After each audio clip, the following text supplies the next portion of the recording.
nos dé unidad, nos unifique. En el nombre de Cristo Jesús, amén. Amén. Bien, hermano, vamos a disfrutar de la palabra de Dios. Vamos a continuar estudiando este segundo capítulo del profeta Joel. ¿Qué es lo que hemos visto hasta ahora? Dijimos en términos generales, hermano, que este segundo capítulo describe un juicio de Dios a manos de un poderoso ejército que vendría del norte para su pueblo. Primeramente se enseñó que hay un estado de alerta máxima dentro de Jerusalén, dentro de las puertas de los muros de la santa ciudad.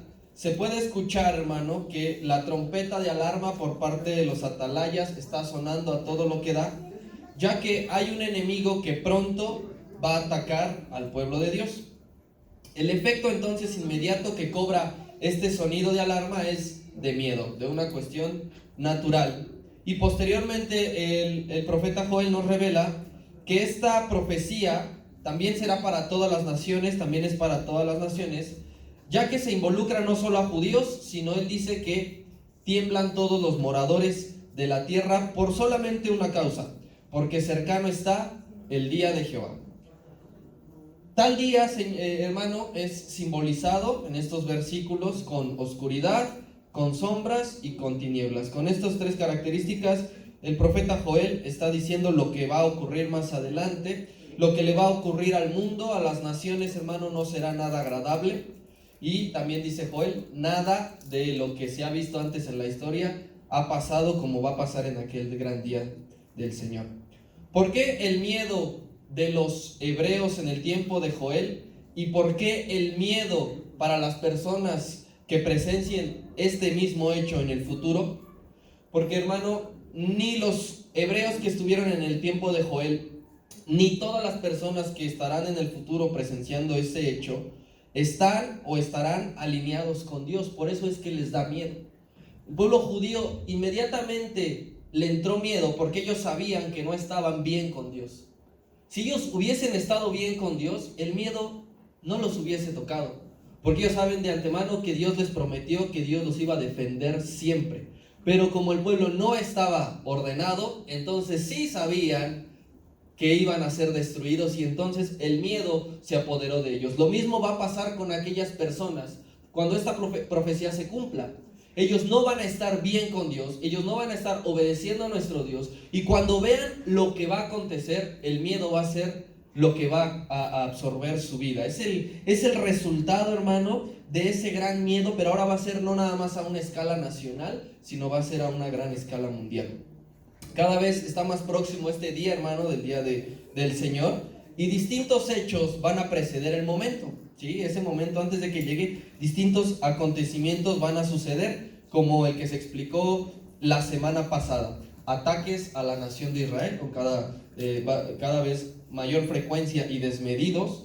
Va a haber alianzas entre naciones para atacar a Israel. Va a haber formaciones de grandes y poderosos ejércitos con el fin que se ha tenido prácticamente toda la historia de varios países: exterminar a los judíos.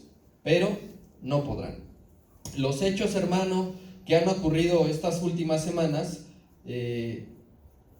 hablan un poco también de esto que está a punto de suceder. Así que le invito a que también usted en casa esté informado, esté usted atento a las noticias que hay en el mundo. Así que vaya conmigo a Joel, ya sabe, Joel capítulo 2.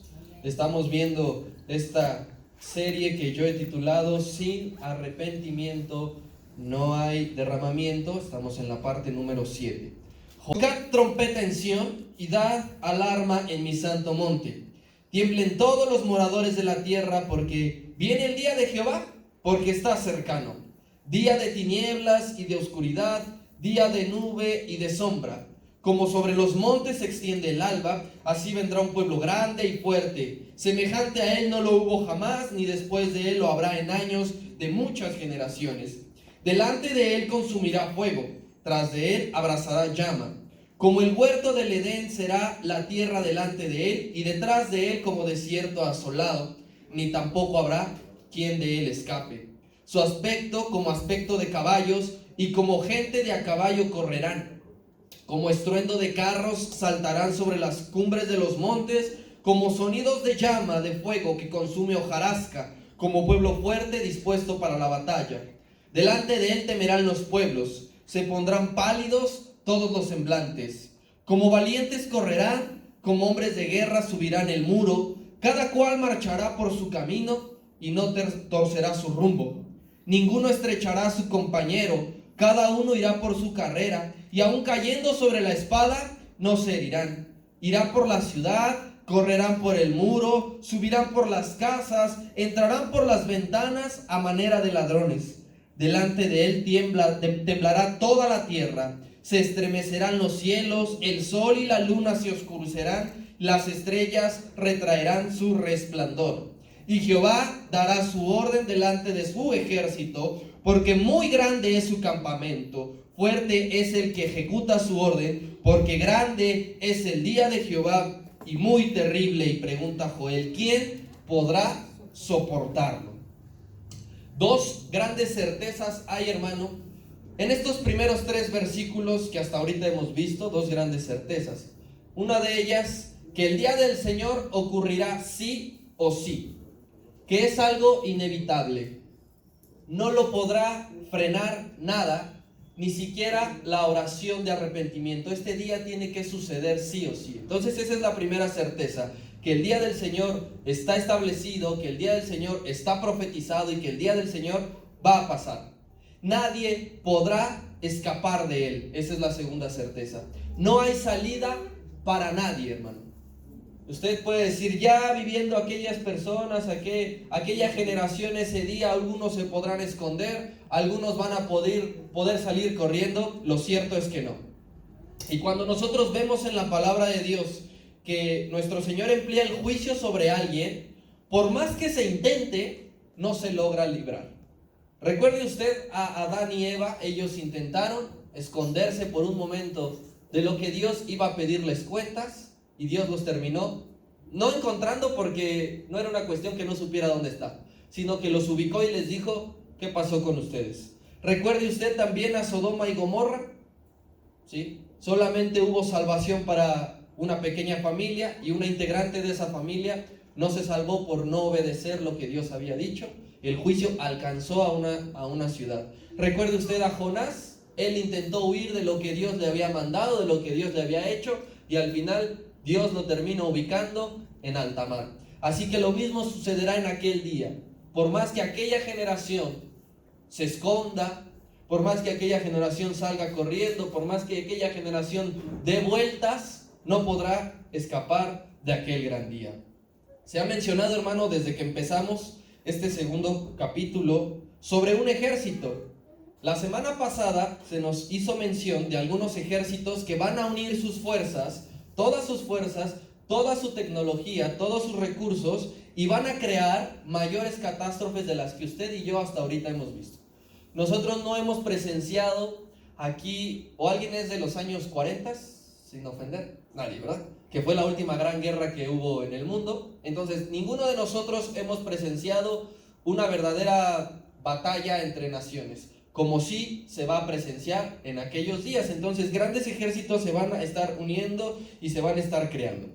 Cabe mencionar, hermano, que dentro de los mismos grupos militares hay fuerzas de élite, es decir, hay fuerzas especiales que se dedican a algo en particular que los demás no. Pero también existen naciones que no cuentan con fuerzas militares. Algunos porque así lo han deseado y otros porque no tienen como que esa infraestructura. Por ejemplo, hay muchas islas, entre que las encabeza Haití, que ellos no tienen grupos militares, porque ellos son una de las naciones más pobres del mundo. Hay microestados que no tienen sector militar en su gobierno. Por ejemplo, Mónaco o Andorra no contienen. Y hay países, porque no es lo mismo que isla, no es lo mismo que microestado, hay países que no cuentan con militares, por así decirlo, ¿sí? Por ejemplo, Islandia es un país que no tiene militares, o Costa Rica. Ellos han expresado abiertamente su postura de que ellos no van a recurrir nunca a crear un grupo de fuerzas armadas, porque ellos confían en que Dios siempre va a ser su respaldo. Amén. Así ellos lo han dicho tal cual, así ellos se han pronunciado. No es que no tengan los recursos para crear, no es que no haya jóvenes para que se integren, sino que ellos han dicho: nosotros no creemos en que sea la manera correcta en que las naciones puedan llegar a un acuerdo o a un desacuerdo, y a nosotros Dios nos cuida. ¿Qué se necesita, hermano, para integrarse o para pertenecer a un comando? Del país que usted me diga, y sobre todo de las naciones que ya le mencionaron y que vamos a ver un poquito también más adelante, que siempre han estado envueltas en conflictos militares. Yo, por ejemplo, tengo un amigo y pues tuvo que pasar por estas ciertas características o pruebas para poder ser aceptado. Primeramente, hermano, para que en todo país o en todo grupo militar sea alguien aceptado, debe tener buen estado físico. La persona debe tener un buen estado físico. ¿Por qué nuestra policía fracasa? Porque la mayoría de ellos son gordos. Usted los ve en el metro, aún la policía bancaria, y están gordos. ¿Cuándo van a alcanzar al pobre ladrón que se la pasa corriendo entre calles? Entonces, todos los que deseen ingresar a la milicia tienen que tener un buen estado físico, buena condición. Deben de tener decisión a la hora crucial. Si esta persona se va a enfrentar a un conflicto y enfrente tiene al enemigo, no puede dudar. Es decir, que tiene que ir a matar. Tiene que tener inteligencia en la estrategia, ¿sí? No puede ser cualquier bulto o cualquier persona que no razone lo que está haciendo. Cualquiera que desee ingresar a la milicia tiene que tener una capacidad de adaptación. Los llevan a condiciones extremas para irlos adaptando su vida. En las condiciones lo llevan al desierto, pasan horas sin comer o días, los bañan con agua fría, todo ese tipo de cosas. Y también aquel que quiera entrar a este tipo de instituciones debe de tener una obediencia tal cual a las indicaciones que se le dan. Si su comandante, su general le dice: aquí te quedas, no puede decir: no, yo lo voy a seguir porque yo siento que aquí va a estar más dura la cosa. No, aquellas personas deben de obedecer. Esto, hermano, es muy bien aplicado, sobre todo en la siguiente lista que yo le traigo, de menos a más, de los 10 ejércitos más poderosos del mundo. País número 10 es Brasil, increíblemente, porque nunca lo hemos escuchado mencionar en un conflicto. El número 9 es Egipto. El número 8 es el Reino Unido. El número 7 es Francia. El número 6 son las Coreas, tanto sur como norte. El número 5 es Japón. El número 4 es la India. Y aquí entramos al top 3. China es número 3, Rusia es número 2 y Estados Unidos es número 1. En Estados Unidos es un honor para los jóvenes integrarse o a la marina o a la milicia. Y por si se pregunta, y si en México un día se arman los catorrazos, hay que entrarle, ¿qué lugar ocupa? Nosotros ocupamos el honroso lugar número 45. Casi, ¿verdad? Casi. Es que yo veo a mi vecino que es militar y está pasadito de peso, y yo no entiendo por qué estamos en el lugar número 45. De los versículos que acabamos de leer, hermano, tenemos frente a nosotros 3 vertientes o 3 hipótesis que van a abarcar los próximos 8 versículos. Es decir, desde el versículo 3 hasta el 10, hermano, va a haber 3 características, 3 vertientes, 3 hipótesis, que yo quiero que usted note cualquier detalle. Por ejemplo, va a notar usted que en estos próximos 8 versículos, del 3 al 8, se van a mencionar 4 veces la frase delante de él.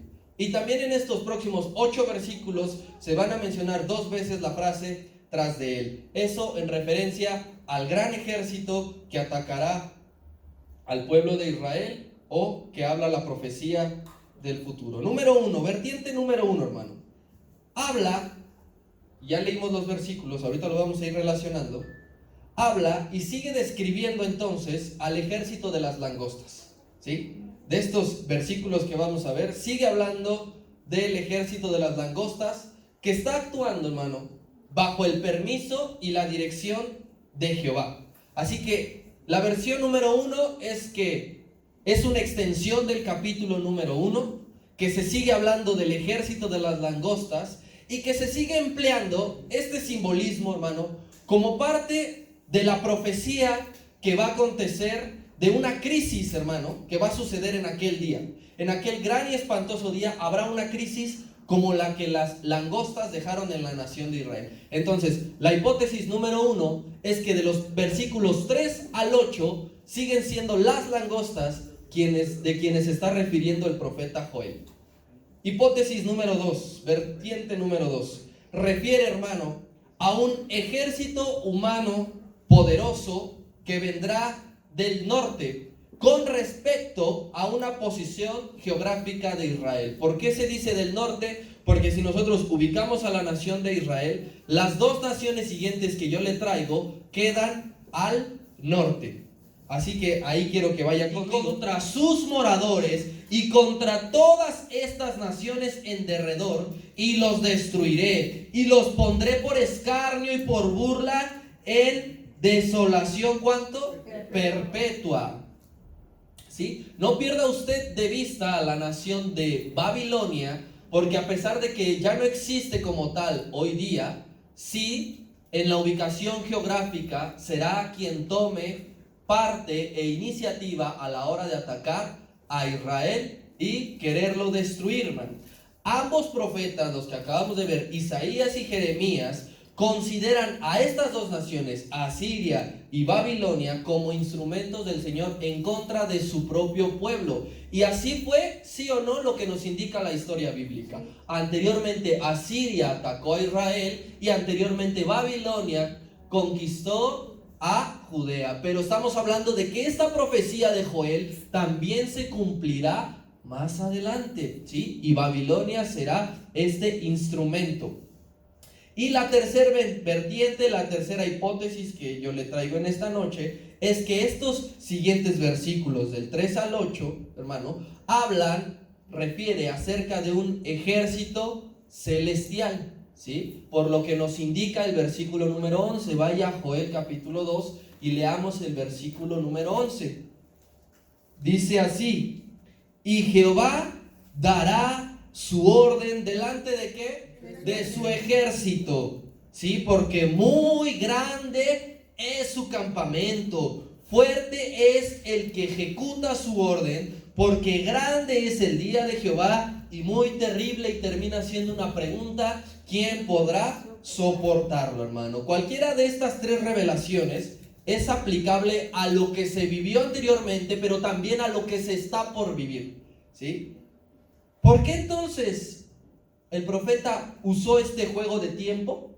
Porque si usted analizó, todos los verbos están a futuro.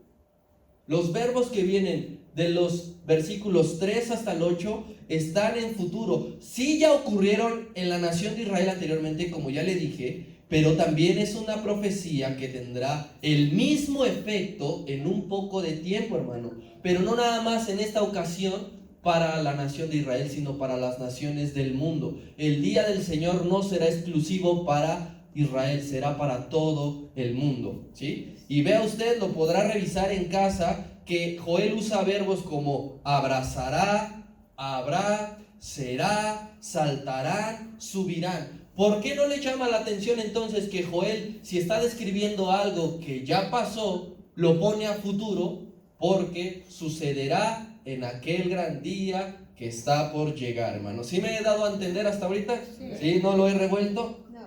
Ahora bien, hermano, vamos a ver que también estos versículos, Joel resalta características que tiene este ejército, ¿sí? Del que está por formarse, del que está por unir fuerzas, e igualmente lo hace con una perspectiva de pasado y de futuro. Así que vamos a empezar.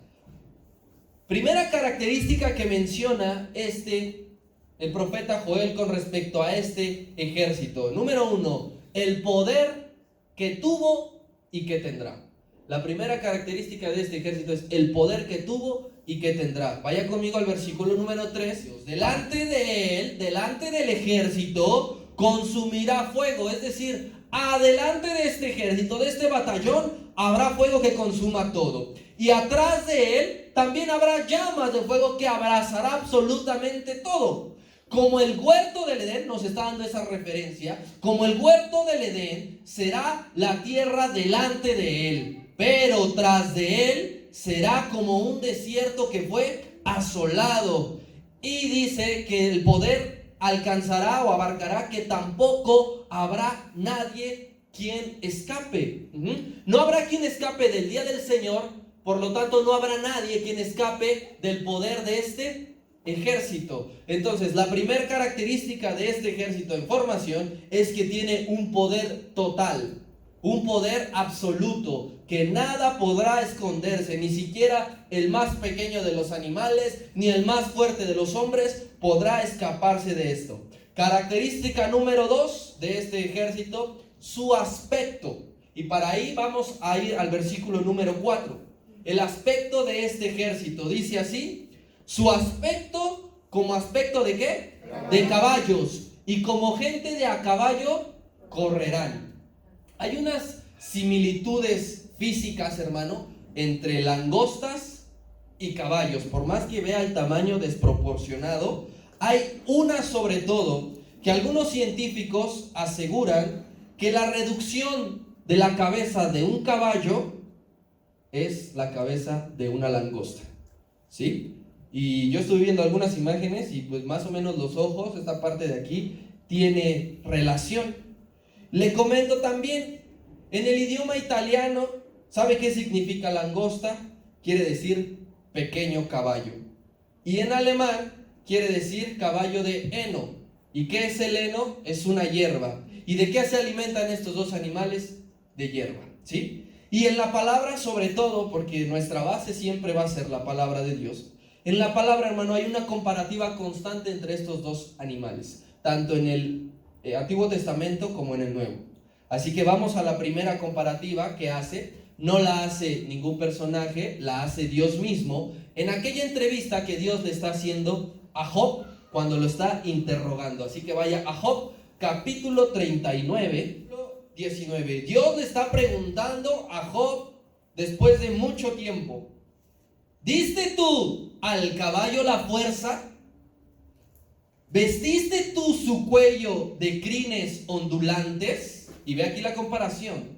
¿Le intimidarás tú como a langosta? Es decir, está comparando el caballo con la langosta. El resoplido de su nariz, ¿cómo es? Formidable. ¿Ha escuchado resoplar a un caballo? Lo mismo está haciendo el Señor con respecto a la langosta. Esa es la comparativa número 1 que viene en la Biblia. La segunda comparativa viene en el Nuevo Testamento, en el libro de Apocalipsis. Tras el toque de la trompeta del quinto ángel, vea usted lo que va a suceder. Apocalipsis capítulo 9 y la palabra: el quinto ángel tocó la trompeta. Y vi, dice Juan, una estrella que cayó del cielo a la tierra, y se le dio la llave del pozo del abismo. Y abrió el pozo del abismo, y subió humo del pozo como humo de gran horno, y se oscureció el sol y el aire por el humo del pozo. Y del humo salieron, ¿qué? Langostas sobre la tierra. Y a estas se les dio poder, como tienen poder los escorpiones de la tierra. Y se les mandó que no dañasen la hierba de la tierra. Hasta aquí hago una pausa porque esto es muy interesante. Como la ordenanza de parte de nuestro Dios para las langostas es que no dañen la hierba, cuando de eso se alimentan las langostas. ¿Cuál era la misión o cuál va a ser la misión de estas langostas? Molestar a los humanos, a las personas. Continuamos leyendo. Ni a cosa verde alguna, ni a ningún árbol, sino solamente a los hombres que no tuviesen el sello de Dios en sus frentes. Y les fue dado no que los matasen, sino que los atormentasen por 5 meses, y su tormento era como tormento de escorpión cuando hiere al hombre. Y en aquellos días los hombres buscarán la muerte, pero no la hallarán, y ansiarán morir, pero la muerte va a huir de ellos. Ojo aquí, el aspecto de las langostas era semejante como a ¿qué? Como a caballos preparados para la guerra. En la cabeza tenían como coronas de oro, sus caras eran como caras humanas. Tenían cabello como cabello de mujer, sus dientes eran como de leones. Tenían corazas como corazas de hierro. El ruido de sus alas era como el estruendo de muchos carros de caballo corriendo a la batalla. Tenían colas como de escorpiones y también aguijones, y en sus colas tenían poder para dañar a los hombres. ¿Por cuánto tiempo? Esta parte y lo que acabamos de leer de Joel está relacionado, hermano. No son dos situaciones, no son dos épocas distintas. Está hablando exactamente de lo mismo, que el ejército se está preparando, que tienen aspecto y cualidades positivas, tanto de animales como langostas, como de animales de caballos, y tenían un fin: atormentar a los seres humanos en el gran día del Señor. Esa es la clave, recuerde usted, esto va a suceder en aquel día del Señor. Aquellos que no reconocieron al Señor, aquellos que tuvieron temor porque sabían que durante todo su lapso de misericordia y de gracia no se alinearon para con Dios. ¿Estamos claros ahí? Sí. Un caballo, hermano. Siguiente característica. Ya dijimos entonces que la primera es el poder que tiene, la segunda es su aspecto, la tercera va a ser su agilidad. Vea la agilidad de este gran ejército. Regrese a Joel. Versículo número 5 dice así: como estruendo de carros saltarán sobre cumbres de los montes. Estos ejércitos tendrán tanta agilidad que asemejarán saltar en los montes. Tendrán un sonido de llama de fuego que consume hojarasca, como pueblo fuerte dispuesto a la batalla. Versículo número 7 también nos habla de la agilidad de este ejército. Dice: como valientes van a correr, es decir, van a tener mucha velocidad, van a ser muy sagaces. Como hombres de guerra van a trepar en los muros, cada cual marchará por su camino y no va a torcer su rumbo. Y versículo 9 también habla de esta agilidad que tiene. Irán por toda la ciudad y correrán por el muro, van a subir a las casas y entrarán por las ventanas y van a aparecer como ladrones. Vea el tremendo ejército que va a atacar, que va a atormentar a aquellos hombres que han destinado en su corazón no darle un lugar al Señor. ¿Sí? Van a ser muy veloces, van a ser muy rápidos, van a tener una capacidad de salto muy increíble. Y también se compara, hermano, con los caballos y con estas langostas que vuelan y se establecen sobre un lugar. Un caballo en promedio puede tener una velocidad de hasta 85 kilómetros por hora. En comparación, por ejemplo, con un ser humano que lo más que corre, digamos Usain Bolt en aquella prueba de los 100 metros, 45 kilómetros alcanzó. Entonces, para que vea la diferencia y el poder de un caballo que está haciendo relación con este ejército. Cuarta característica de este ejército también: serán muy disciplinados, ¿sí? Lo que yo le decía como característica para que puedan ingresar a cualquier grupo militar, tienen que ser disciplinados. Versículo 8 dice: ninguno estrechará a su compañero, o sea, ninguno le va a decir hazte para allá, hijo. Ninguno va a romper filas, cada uno irá en el lugar que le pusieron. Dice, y aun cuando les entierren la espada, ¿qué les va a pasar? No van a estar heridos. Ajá. Entonces, este ejército va a ser tan disciplinado que no va a perder formación, que no va a ser necesario que le hagan como en la escuela de distancia, 1, 2, 3, Daniel, fórmate, y cotorreando. No, o sea, no va a pasar eso. Como también nos reafirma, hermano, en otra parte de la Biblia, un excelente observador de la naturaleza, hablamos de Salomón en uno de sus proverbios, también nos hace alusión a esta disciplina que tienen las langostas. Vaya al proverbio número 3: langostas que no tienen rey y salen todas como por cuadrillas, en formación, respetan. Todas estas características positivas, hermano, que tienen estos animales que Dios creó, Dios las va a tomar y las va a trasladar a este ejército poderoso que está en formación. Y última característica de las 5 que yo le traje: su alcance. El alcance tremendo de este ejército nos lo dice el versículo número 10 de segundo de Joel. Dice así: delante de él temblará ¿qué? Toda la tierra. Ve el alcance. Toda la tierra le va a tener miedo a este ejército. Se van a estremecer incluso ¿qué? Los cielos. Y algo va a pasar. Eso lo vamos a ver la siguiente semana. Algo va a pasar de forma literal con los astros que Dios creó en el Génesis. El sol y la luna, ¿qué va a pasar? Se van a oscurecer. ¿Sí? Y las estrellas van a retraer ¿qué? su resplandor, de una manera literal, hermano. Esto va a pasar con la fuerza de este ejército. Regrese usted al versículo número 3 de Joel. Dice: delante de él consumirá fuego y tras de él abrazará llama. Ya vimos el poder. Y ahora vamos a la segunda parte que dice: como el huerto del Edén será la tierra delante de él y detrás de él como desierto asolado.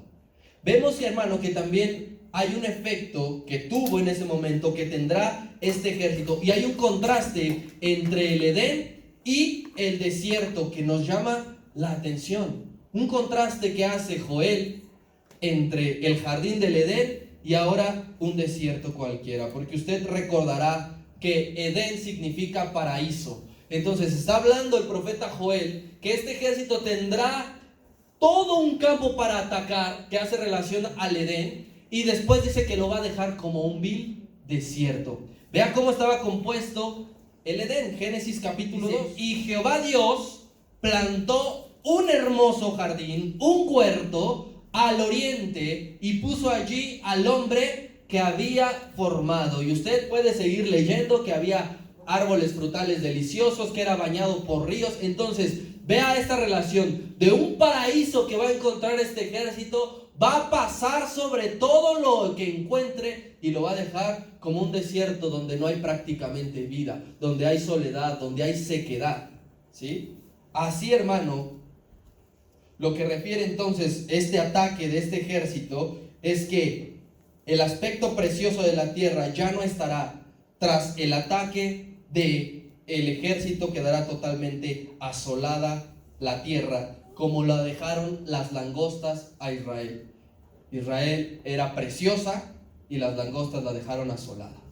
Esta imagen también del Edén y el desierto, hermano, es una comparativa a cuando el ser humano permite la entrada del pecado en su vida. Antes de que el pecado domine la vida de alguien, la vida de este ser que Dios ha creado y ha formado es limpia, es pura, es ordenada. Pero cuando el pecado ya ha entrado, cuando el pecado ha tomado posesión, deja la vida triste, vacía y sola. Es lo mismo, el pueblo de Israel se ganó, la humanidad se ganará esa desolación porque han dejado fuera de sus vidas a Dios, aquel que nos ha formado y ha puesto belleza en nuestras vidas, ha puesto pureza y limpieza en nuestros corazones. Por darle lugar al pecado es que viene el desierto. Eso, hermano, le ocurrió exactamente a los primeros y únicos inquilinos del jardín del Edén. Recuerde usted, Adán y Eva, ¿sí? Perdieron tremendas bendiciones cuando cayeron.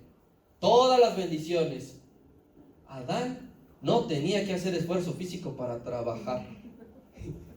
Y después le dijo: con el sudor de tu frente vas a darle de tragar a tu familia. Y se ve que el Caín tragaba mucho. Que más, yo veo más a Abel, que era como yo, así melindrosón. Pero Caín se ve que le entraba, entonces tenía que trabajar mucho más. Adán, todas esas bendiciones que tenía, las perdieron porque dejaron entrar el pecado. Y unas bendiciones más que relata el profeta Ezequiel también dentro del jardín del Edén. Vamos a verla, vaya usted al capítulo 28 de Ezequiel. Dice así: en Edén, en ese huerto que estamos leyendo, en el huerto de Dios, les dice: estuviste.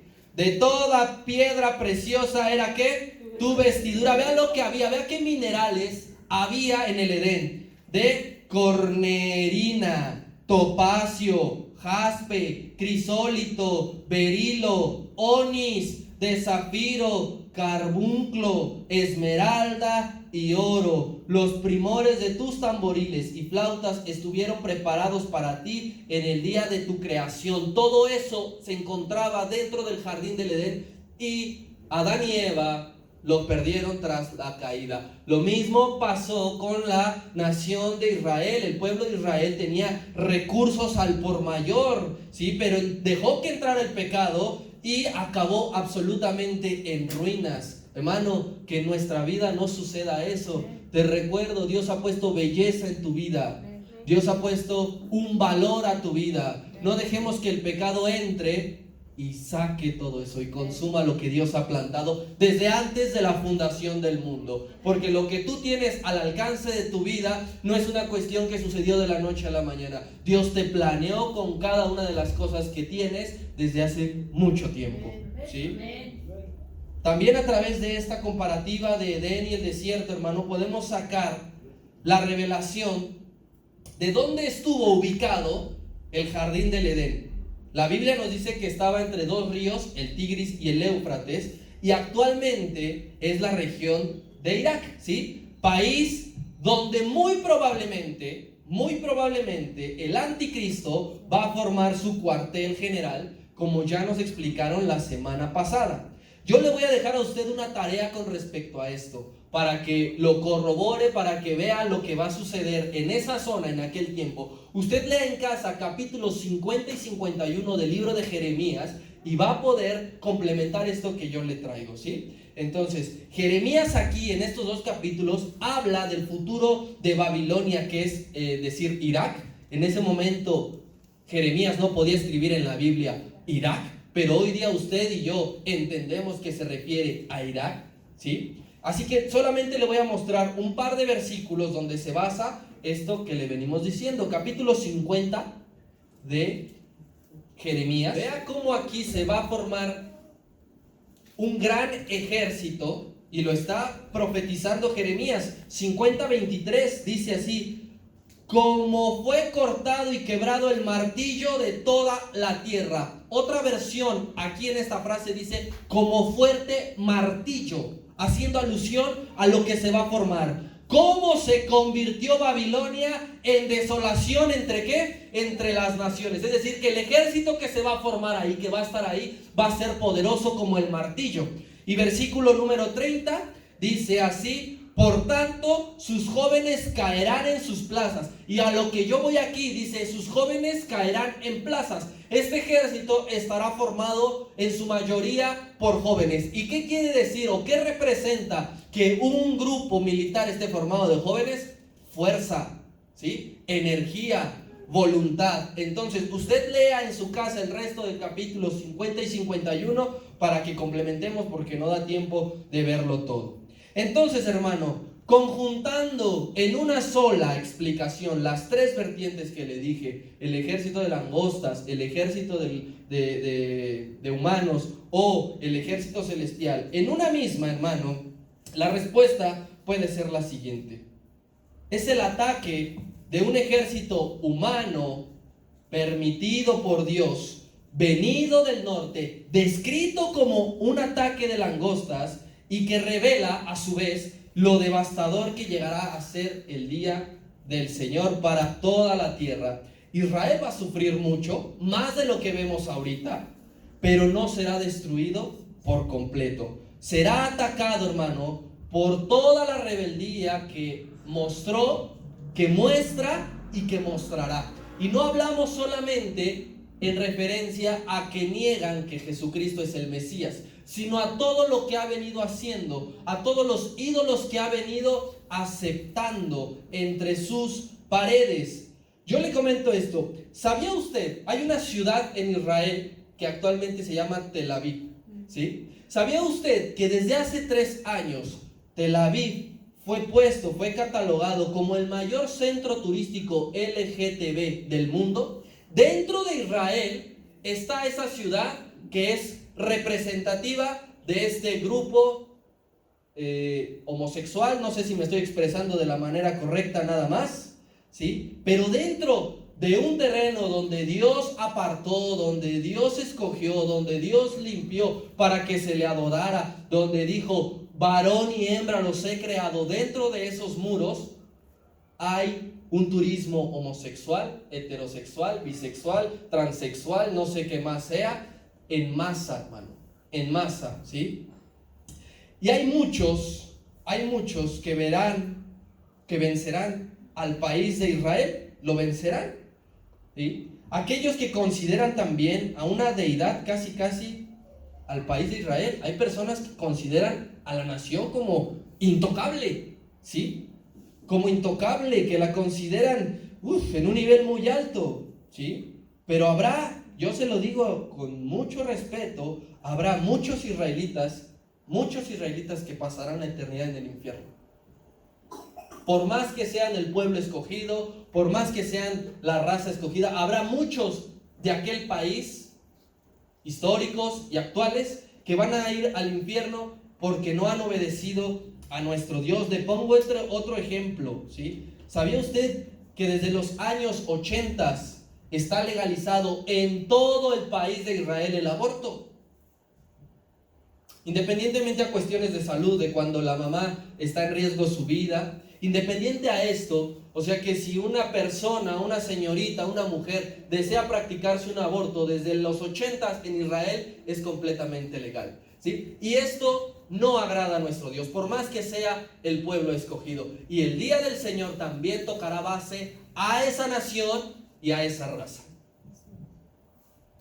Si alguien ya me va ayudando aquí atrás. Yo se lo digo de la siguiente manera, querido hermano. Usted y yo, tú y yo, formamos parte del ejército de Dios desde aquí en la tierra. Desde aquí, ¿sí? No debemos esperar al momento de la gran tribulación para considerarnos parte del ejército de Dios. Desde este momento, desde que tú aceptaste el reto del evangelio, de creer en Dios, desde ese momento eres parte del ejército de Dios.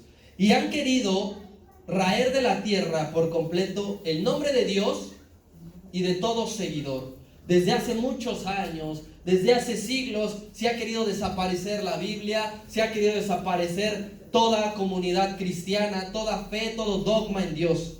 Pero usted y yo aquí estamos firmes, ¿sí? Yo le digo a usted, manténgase fiel.